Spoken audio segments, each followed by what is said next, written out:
ಮೊದಲಿಗೆ village accountant ಹುದ್ದೆಗಳಿಗೆ ಏನೇನು ಮಹತ್ವದ ಸೂಚನೆಗಳನ್ನ ಕೊಟ್ಟಿದ್ದಾರೆ ಕೆ ಕಡೆಯಿಂದ ಒಂದೊಂದಾಗಿ ನೋಡ್ತಾ ಹೋಗೋಣ. ಇತ್ತೀಚೆಗೆ ಬಸ್ಸು, ರೈಲು ಅಥವಾ ಏನೋ ತೊಂದರೆ ಆಗ್ತಿರೋದ್ರಿಂದ ವಿದ್ಯಾರ್ಥಿಗಳು 1 ಗಂಟೆ ಮುಂಚೆನೆ ಎಕ್ಸಾಮ್ ಹಾಲಲ್ಲಿ ಇರಬೇಕು ಅನ್ನೋದು ಸೂಚನೆಯಲ್ಲಿ ಕೆ ತಿಳಿಸಿದ್ದಾರೆ. ಅಭ್ಯರ್ಥಿಗಳು ಪರೀಕ್ಷೆ ಪ್ರಾರಂಭ ಆಗೋ ಮೊದಲನೇ ಬೆಲ್ ಅಂದ್ರೆ 10 ಗಂಟೆಗೆ ಮೊದಲನೇ ಬೆಲ್ ಆಗುತ್ತೆ. ಅವಾಗ ನಿಮ್ಮ ಎಕ್ಸಾಮ್ ಹಾಲಲ್ಲಿ ಹೋಗಿ ನಿಮ್ಮ ಆಸನಗಳಲ್ಲಿ ಕುಳಿತುಕೋಬೇಕು. ನಿಮ್ಮ ರಿಜಿಸ್ಟರ್ ನಂಬರ್ ಏನಿದೆ ಅದ್ರಲ್ಲಿ ಕುಳಿತುಕೋಬೇಕು. ಹಾಗೆ 3ನೇ ಬೆಲ್ ಆದ ತಕ್ಷಣ ಪರೀಕ್ಷಾ ಕೊಠಡಿಯನ್ನು ಪ್ರವೇಶಿಸಲು ಅಭ್ಯರ್ಥಿಗಳಿಗೆ ಅನುಮತಿ ಇರುವುದಿಲ್ಲ. ಅಂದ್ರೆ 10:30 ನಂತರ ಬಂದ್ರೆ ನಿಮ್ಗೆ ಎಕ್ಸಾಮ್ ಹಾಲ್ ಒಳಗಡೆ ಬಿಡೋದಿಲ್ಲ. ಹಾಗೆ ನಿಮ್ಮ ಏನ್ ಆಲ್ ಟಿಕೆಟ್ ಅಲ್ಲಿ ಯಾವ ಪರೀಕ್ಷಾ ಕೇಂದ್ರ ಕೊಟ್ಟಿದ್ದಾರೆ ಅದನ್ನಲ್ಲೇ ಬರೀಬೇಕು. ಅದನ್ನ ಬಿಟ್ಟು ಬೇರೆ ಪರೀಕ್ಷಾ ಕೇಂದ್ರ ಬರೆದ್ರೆ ಅಂತವನ್ನ ಅನುವು ಮಾಡಿಕೊಡುವುದಿಲ್ಲ ಅಂತ ಹೇಳ್ತಿದ್ದಾರೆ. ನಿಮ್ಗೆ ಯಾವ ಎಕ್ಸಾಮ್ ಸೆಂಟರ್ ಬಿದ್ದಿರುತ್ತೆ ಅಲ್ಲೇ ಹೋಗಿ ಎಕ್ಸಾಮ್ ಬರೀಬೇಕು. ವಿದ್ಯಾರ್ಥಿಗಳು ಯಾವುದೇ ಎಲೆಕ್ಟ್ರಿಕಲ್ ಉಪಕರಣಗಳನ್ನ ತೆಗೆದುಕೋಗಿಲ್ಲ. Mobile phone, bluetooth, calculator, wireless set ಎಲ್ಲನೂ ಕೂಡ ನಿಷೇಧ ಮಾಡಲಾಗಿದೆ. ಸೊ ಅಭ್ಯರ್ಥಿಯು ಕಡ್ಡಾಯವಾಗಿ ಹಾಲ್ ಟಿಕೆಟ್ ತಗೊಂಡೋಗ್ಬೇಕು. ಅದ್ರ ಜೊತೆಗೆ ಒಂದು ಗುರುತಿನ ಚೀಟಿಯನ್ನು ಅಂದ್ರೆ ಡ್ರೈವಿಂಗ್ ಲೈಸೆನ್ಸ್ ಆಗಿರ್ಬೋದು, passport, Aadhaar card, PAN card ಯಾವ್ದಾದ್ರು ಒಂದು, ಇಲ್ಲ ವೋಟರ್ ಐಡಿ ಯಾವ್ದಾದ್ರು ಒಂದು ತಗೊಂಡು ಅದ್ರ ಜೊತೆ ಹೋಗ್ಬೇಕು. ಅಭ್ಯರ್ಥಿಗಳು ಯಾವ್ದೇ ರೀತಿ ವಾಚನ ತಗೊಂಡು ಹೋಗಂಗಿಲ್ಲ. ಹಾಗೆ ಏನು ಕೆ ವೆಬ್ಸೈಟ್ ಅಲ್ಲಿ ಬೆಲ್ ಟೈಮಿಂಗ್ಸ್ ಕೊಟ್ಟಿರೋ ಅದನ್ನ ಕರೆಕ್ಟ್ ಆಗಿ ಫಾಲೋ ಮಾಡಬೇಕು.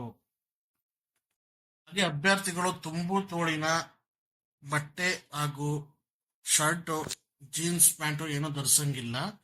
ಹಾಗೂ ಯಾವುದೇ ರೀತಿಯ ಒಡವೆಗಳನ್ನ ಹಾಕೊಂಡು ಎಕ್ಸಾಮ್ಗೆ ಹಾಜರಾಗೋ ರೀತಿ ಇಲ್ಲ. ಸೊ ಕೆಇ ವೆಬ್ಸೈಟ್ ಅಲ್ಲಿ ಏನ್ ಡ್ರೆಸ್ ಕೋಡ್ ಕೊಟ್ಟಿದ್ರೆ ಅದನ್ನ ಕಡ್ಡಾಯವಾಗಿ ಪಾಲಿಸಬೇಕು ಅಂತ ಹೇಳ್ತಿದ್ದಾರೆ. ವಸ್ತ್ರ ಸಂಹಿತೆ ಪಾಲಿಸದ ಅಭ್ಯರ್ಥಿಗಳಿಗೆ ಪರೀಕ್ಷೆ ಬರೆಯಲು ಅನುಮತಿ ಇರುವುದಿಲ್ಲ. ಅಂದ್ರೆ ಡ್ರೆಸ್ ಕೋಡ್ ನ ಫಾಲೋ ಮಾಡಬೇಕು, ಇಲ್ಲ ಅಂದ್ರೆ ಅಂತವನ್ನ ಎಕ್ಸಾಮ್ ಬರೆಯಕ್ ಬಿಡೋದಿಲ್ಲ ಅಂತ ಹೇಳ್ತಿದ್ದಾರೆ.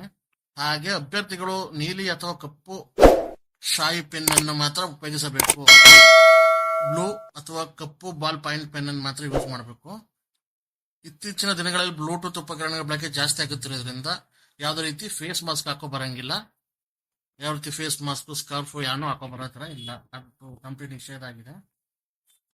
ಬೆಲ್ ಯಾವಾಗ 10:00 ಫಸ್ಟ್ ಬೆಲ್ ಆಗುತ್ತೋ ಅವಾಗ OMR ಉತ್ತರ ಪತ್ರಿಕೆಯಲ್ಲಿ ಅಭ್ಯರ್ಥಿಗಳು ತಮ್ಮ ಹೆಸರನ್ನ ದಪ್ಪ ಅಕ್ಷರಗಳಲ್ಲಿ ಬರೀಬೇಕಾಗುತ್ತೆ. ತಮ್ಮ ಹೆಸರು ಬರೆದ ನಂತರ ಸೂಚನೆಗಳಂತೆ ಅಭ್ಯರ್ಥಿಗಳು ರಿಜಿಸ್ಟರ್ ನಂಬರು ಮತ್ತೆ ಅದಕ್ಕೆ ಸಂಬಂಧಪಟ್ಟ ಸರ್ಕಲ್ಗಳನ್ನ OMR ಉತ್ತರಾಲಯಗಳಲ್ಲಿ ಭರ್ತಿಯನ್ನ ಮಾಡಬೇಕು ಅಂತ ಹೇಳ್ತಿದ್ದಾರೆ. ಹಾಗೆ ಬೆಲ್ ಸಮಯ ಸೂಚನೆಗಳಂತೆ OMR ಉತ್ತರ ಪತ್ರಿಕೆಯಲ್ಲಿ ಸರಿಯಾದ ವರ್ಷನ್ ಕೋಡ್ ಬರೆದು ಅದಕ್ಕೆ ಸಂಬಂಧಿತ ವೃತ್ತಗಳನ್ನು ಸಂಪೂರ್ಣವಾಗಿ ತುಂಬಬೇಕು. ಮತ್ತೆ ಅದನ್ನ ಪರಿಶೀಲನೆ ಮಾಡ್ಕೋಬೇಕು. ಅಂತಂದ್ರೆ ನೀವು ಎಕ್ಸಾಮ್ ಹಾಲ್ಗೆ ಹೋದಾಗ ಇನ್ವಿಜಿಲೇಟರ್ ಇರ್ತಾರೆ ಅಲ್ಲಿ. ಸೊ ಅವರ ನೀವು ಗೈಡೆನ್ಸ್ ತಗೊಂಡು ನಿಮ್ಗೆ ಡೌಟ್ ಇದ್ರೆ ಅವ್ರನ್ನ ಕೇಳ್ಕೊಂಡು ನೀವು ಅದನ್ನ OMR ಉತ್ತರಾಲಯನ ಫಿಲ್ ಮಾಡಿ. ಸೊ ನಿಮ್ಗಾಗ ಈಸಿ ಆಗುತ್ತೆ. ಹಾಗೆ ನಿಮ್ಮ ಪ್ರಶ್ನೆ ಪತ್ರಿಕೆ ವರ್ಷನ್ ಕೋಡು ಹಾಗೆ ಉತ್ತರ ಪತ್ರಿಕೆಯ ಕ್ರಮ ಸಂಖ್ಯೆಯನ್ನ ನಾಮಿನಲ್ ರೋಲ್ ನಲ್ಲಿ ಬರೀಬೇಕು. ಅಂದ್ರೆ ಅವ್ರು ಎಕ್ಸಾಮ್ ಬರೆಯಾಗ ಒಂದು ಶೀಟ್ ಕೊಡ್ಸಲ್ಲ ನೋಡಿ, ಅದರಲ್ಲೇ ನೀವು ಎಲ್ಲಾನು ಫಿಲ್ ಮಾಡಿ ನೀವು ಸೈನ್ ಮಾಡಬೇಕಾಗಿರುತ್ತೆ.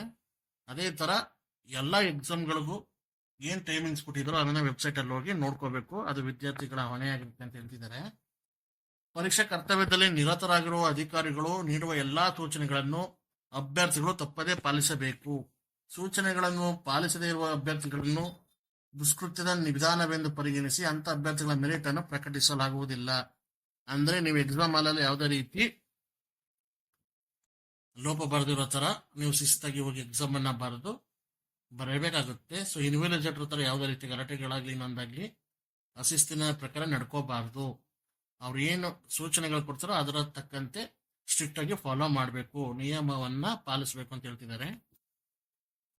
ಪರೀಕ್ಷೆ ಮುಗಿಯುವವರೆಗೂ ಅಂದ್ರೆ ಮಧ್ಯಾಹ್ನ 12:30 ಅಭ್ಯರ್ಥಿಗಳು ಪರೀಕ್ಷಾ ಕೇಂದ್ರದಿಂದ ಹೊರ ಬರಲು ಅನುಮತಿಸಲಾಗುವುದಿಲ್ಲ. ಅಂದ್ರೆ ಲಾಸ್ಟ್ ಬೆಲ್ ಆಗೋ ತನಕ ನೀವು ಕಂಪ್ಲೀಟ್ ಆಗಿದ್ರು ಕೂಡ ನೀವು ಅಲ್ಲೇ ಎಕ್ಸಾಮ್ ಅಲ್ಲೇ ಇರಬೇಕಾಗುತ್ತೆ. 12:30 ಫೈನಲ್ ಬೆಲ್ ಆದ್ಮೇಲೆ ನೀವು ಆಚೆ ಬರ್ಬೇಕಾಗಿರುತ್ತೆ.